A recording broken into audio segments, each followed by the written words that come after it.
that you have to start talking to investors way ahead of time. I find that starting to engage the conversation 2 quarters before you start raising, it's going to help these big investors, especially institutional investors, to get to know you. And so recruiting 10 customers who have a burning problem is much better than 1,000 customers who have a passing annoyance, to say it in a nice way. The reality is, if you're the CEO of a startup and obviously your lifeline is cash, you're always fundraising. That never ends.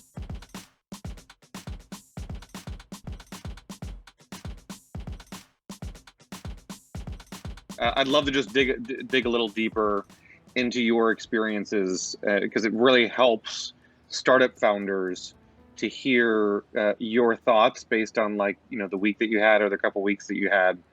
It could be during a pitch, it could be a deck you were reading where you were just like, gosh, I really wish I could give this advice. There's something that occurred to me that just happened all the time and we just don't talk about it. It's not about the pitch, it's not about the way you present it, it's the timing that you're working on.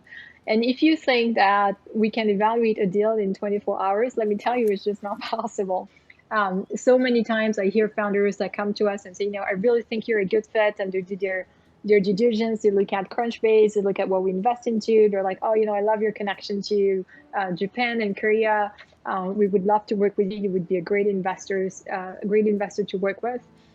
Our closing date is in 2 weeks. And I am sorry, it's just not possible to talk in such a short time frame. That you have to start talking to investors way ahead of time.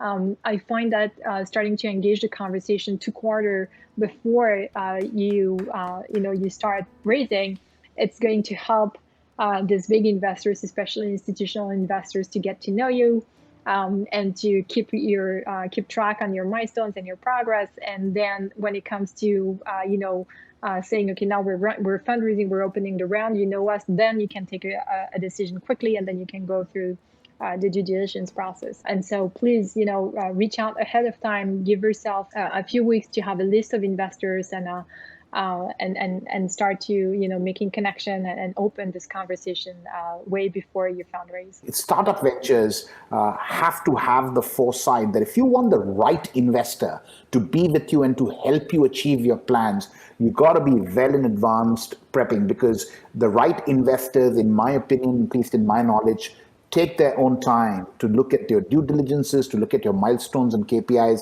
and then come to a decision. What I hear from startups is that they are fundraising, right? They're just not getting responses.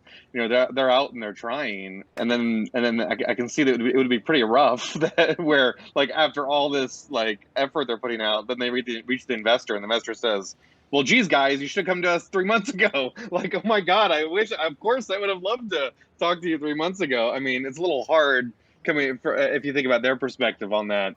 What's the way to address that, guys? So if they're fundraising a little bit later than they should be. So on my end, this happens all the time. And I think the big reason for us working in healthcare is choosing the right customers.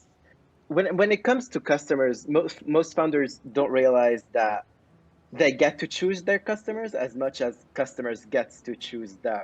We often say that a small group of customers who love you is better than a large group who kind of likes you. And so recruiting 10 customers who have a burning problem is much better than 1,000 customers who have a passing annoyance, to say it in a nice way. It is easy to make mistakes when choosing your customers, so sometimes it's also critical for startups to fire their customers. And the reason why I chose that example specifically is because in healthcare, we need proof that it's going to work. We need proof that patients are going to be using the product. We need to make sure that this product or service is safe. Some customers can cost way more than they provide in either revenue or learning. And if we take, let's say, Twitch as an example, they only became a breakout success when they focused their effort towards video game broadcasters. And this is when they were able to reach out to those investors and getting investor interest. And they put their whole focus on video game. So choosing your customers is very important prior to contacting investors. Also because of sales, right? I mean, you can always be working on your and growing and developing your sales process while seeking investment, because sales, is free and equity free investment. Just a comment, and I say this with all due respect. I mean, there's a strong argument to be made that sometimes founders want to be completely focused on building the product or going to market and whatnot. But the reality is, if you're the CEO of a startup and obviously your lifeline is cash, you're always fundraising. That never ends. And I think you also have to be strategic about it. It's almost like applying for college. You're going to have the reaches, you're going to have your safety schools, and you need to kind of bucket those out and be strategic about making sure that you're touching enough investors to get the pitch refined, get their feedback and whatnot. But you have your ideal set of investors that you want to bring on the table for different rounds, right? So you have the seed round investors that you want to be your lead, the A round, the B round, etc. And the best way to do that is actually being systematic about it, where if anybody is approaching me last minute to try to fill out the round, I mean, quite frankly, that means that we weren't their favorite choice anyway. We probably weren't on their A list nor their B list, and they're coming around to us just to fill out the round, right? And so that's not really kind of an ideal way to kind of try to build a relationship. So typically, I think the best opportunities where you can build those relationships where, you meet them early enough in the process so that you're not chasing or rushing to try to be part of a round, but you're not super early that the pitch hasn't been fully baked yet. So the smarter entrepreneurs and more experienced entrepreneurs almost have test investors that they go after earlier. They get feedback and whatnot, and many times existing investors service that. And then they go after kind of their wish list investors with a more refined pitch early in the process. So it sounds like the main lesson from this is maybe don't tell the investor that they're your your third or fifth or 20th choice. Maybe just hide that fact and just say, "Yep, we expanded our round, or we're looking for some additional investment because the company grew fast." Maybe just it's a communication issue where they shouldn't be communicating as if they're desperate and have been raising for too long. Does that sound like a good solution? Am I on the right track with that? I can't see your guys' faces. Yeah, no, I think it works on both sides. I think on the one hand, there is interest in creating scarcity value, and you want to close around quickly, but you kind of have to measure that. I mean, most investors that I know, and I'm certainly one of them, if anybody says we're having a first meeting and we're closing in 2 weeks, it's just not going to happen. It's almost like, why are you wasting my time, right? So there's a level of creating urgency and scarcity value. You can do that in a couple of months time frame. So you're in the middle of it, you're talking to a lot of investors. And when anybody says we're expecting term sheets next week in a first meeting, I most of the time don't believe that anyway.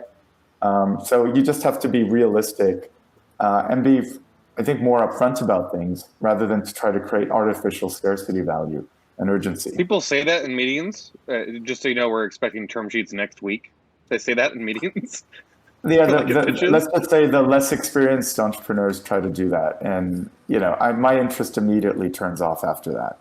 And like Jay said, probably less experienced entrepreneur with trying to create that FOMO. But historically, FOMO never worked out very well for venture capital, and we tend to be very wary of that. And we know that it takes time for us to get to know you and to get to know the startup and the market that you're trying to tackle. So, the due diligence time at Hike Ventures is 8 weeks, and this is when we start due diligence. So we need to get to know you way before that. So I think that even accelerators, sometimes we hear that, we're trying to close next month, or it's just not going to happen. If we want to have a meaningful relationship and make sure that we provide value to you, we need to get to know you.